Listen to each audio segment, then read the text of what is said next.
Alright, hey, how's it going guys? Cardfight21 here, and back again with a channel spotlight for you all. So, of course, what I have here for you is, Warlycan.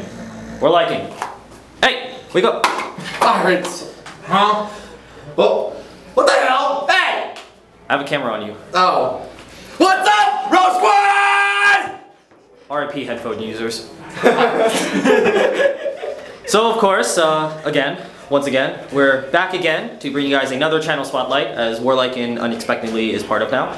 So, of course, I mean, as I just said, well... Fuck am I? Oh, I'm in here. You're in my video. Okay. Let me get your hat. There we go. My hat. Yeah, you're taller than David. Alright, so... Well, you're a short-ass little freaking... You are Bushy Road guy. Alright, so of course Warlycan, since, I mean, obviously we've been friends for a while, we've been playing Vanguard together and building our locals together, I mean, I thought to go ahead and do a personal interview and interaction with him. And plus, I mean, I'm sure you guys already been subscribed to him and missing him so much. There he is, his beautiful face. So yes, so I guess before we get started with anything, I'll let you go ahead and introduce yourself a little bit. Well, first off, I am Warlycan36, as you should know. So, I think that's all much I need to say, honestly. That's me. I'm Warlycan36. I've been doing this for too long. Let's put it that way. 2 years. Well, if you want to count my YouTube years also. True. So I've been on YouTube, like, floating around YouTube for like 5 or 6 years now, actually. It's ridiculous. Yeah, so of course Warlycan has been featured on my channel multiple times, and if you guys, you know, notice a guy yelling a lot in his matches, well... Cannonball! That's one. But yes, so proceeding now with the interview, now that you guys got to know a little bit about Warlycan. So, starting off with the first interview, I guess, you know, how long have you been playing Vanguard?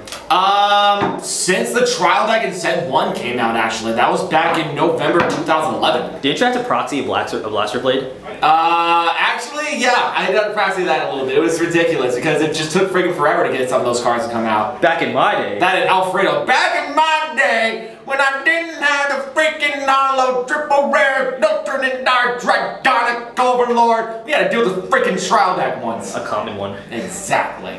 And, well, seeing that, I mean, you invested so much time, effort, just as much as me in Vanguard, you know, why do you love Cardfight Vanguard? It's just a fun game in general. I mean, just think about it. I mean, it's just a randomness, it's just crazy awesomeness. I mean, you see me just screaming out heal and just going to scream pirates and shit like that. It's just a fun game in general. Unlike, you know, freaking other games where you have to be all serious and paying, like, you know, arm and leg for 2 cards.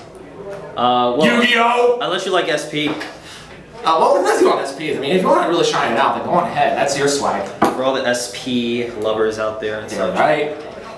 And for the next question for the interview, well, overall for your channel, what will subscribers overall expect to see from your channel? Well, how people know me is the fact that I am considered a rogue, which basically means that I do not play meta. That's the one thing. So if you're here for meta, you're in the wrong place. I'm sorry.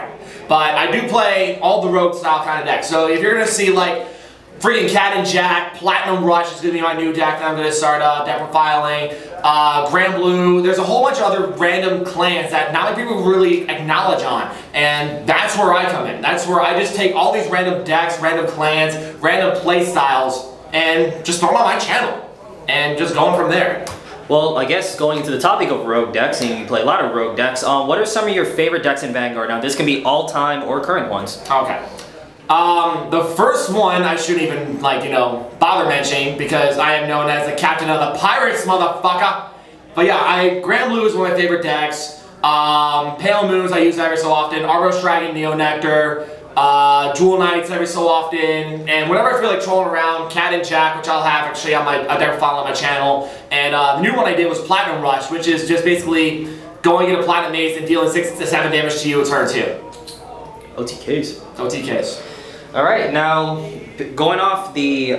summing up all the interview questions, now I created a different number of topics for my channel spotlight entries to do, but I figured this would be more appropriate for you. So, out of the 3 topics actually that I've decided on, you can either, actually we'll have you guys talk about meta discussion, a little meta discussion, just like I and Vanguard did. You can do skill versus luck. What are your thoughts on that? Or are all decks created equal? So I'll let you go ahead and pick one topic from that. All three are actually really good. I want to try all three personally if I could, but that would be just too long of a video. I and Vanguard did the meta discussion. That one was just skill versus luck, or what was the other one? Are all decks created equal?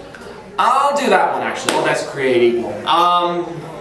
Yes and no. I mean, there are certain clans where I will openly admit they do not have enough support to survive in the current state of meta or in the current tournament format. I mean, at the same time, those are considered to be, the rogue decks, so like Great Nature, Grand Blue, Nubatamon, Mega Colony, exactly.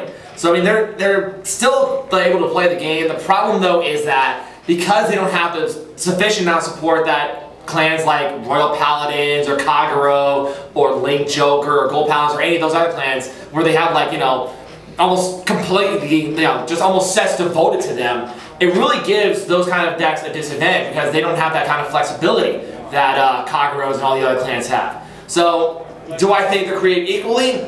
Not really, honestly. I mean, some clans really do need that extra bump of support. I mean, like I said before, the aforementioned ones, Grand Blue, Neo Nectar. No, Neo Nectar gets Musketeers because of Legion, so that's actually not bad. But Mega Colony, they got like a set of support like every season at the very best.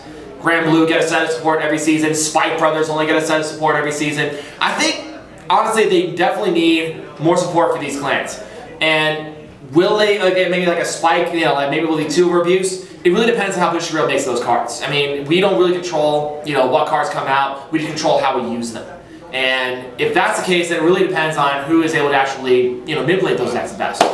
Yep. I guess talking about the decks that, as you define it, as under-supported, for those viewers watching who may actually play those decks and maybe even main deck them, is there any type of hope you can give them in terms of, fighting it out with the meta? Well, that's where I come in, honestly, because that's where my channel comes to. I mean, all those decks I mentioned, Grand Blue, Neo Nectar, some people say Pale Moon is starting to go down to the rogue area. I mean, there are Dark regular players that still feel like they need help. That's where I come in, because I'm the one that actually likes to dabble in that kind of area. I like to really just go into those different kind of decks, go into tournaments facing freaking Kagero, beating them with Pirates. I actually did that earlier with Mango. I faced his Novel Vage and I beat his Grand Blue. I beat it with Grand Blue. So, that's where I come in. So, if you want to learn how to use these certain kind of decks, whenever I do a deck profile, after I profile the entire deck, I do what's called Final Attack Formation. Basically means that, it gives you some key combos on how exactly the deck should be running if you decide to use the kind of deck that I'd be using.